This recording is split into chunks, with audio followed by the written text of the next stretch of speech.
Comme tout président, Emmanuel Macron ne fait pas l'unanimité, aussi bien auprès des anonymes que des célébrités.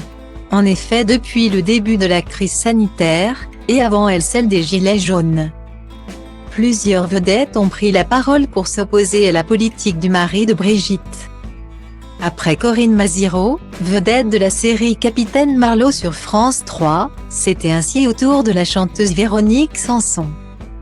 Interrogée par nos confrères de Femmes Actuelles à l'approche des prochaines élections présidentielles, dernière s'est d'abord dit désintéressée par le sujet.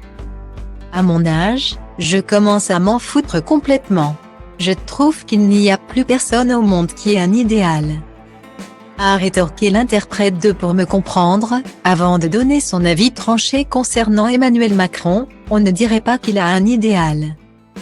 Personne ne le comprend. Je n'ai rien contre lui personnellement, mais je trouve qu'il n'apporte rien du tout à notre pays. Guillemets. Avant Emmanuel Macron, un seul président avait trouvé grâce aux yeux de Véronique Sanson, le général Charles de Gaulle. Le seul et dernier qui avait un idéal, c'était de Gaulle.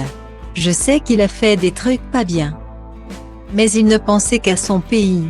Il voulait la grandeur de la France, s'est expliqué l'ex-épouse de Pierre Palmade, qui précise toutefois qu'elle vote toujours aux élections, même blanc.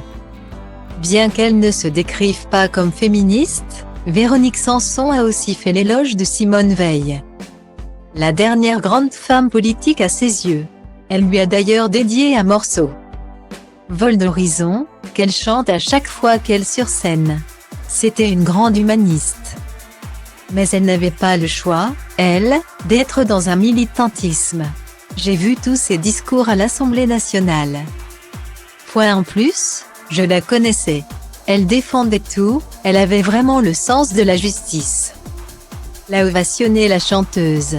Une figure politique qui lui manque terriblement aujourd'hui.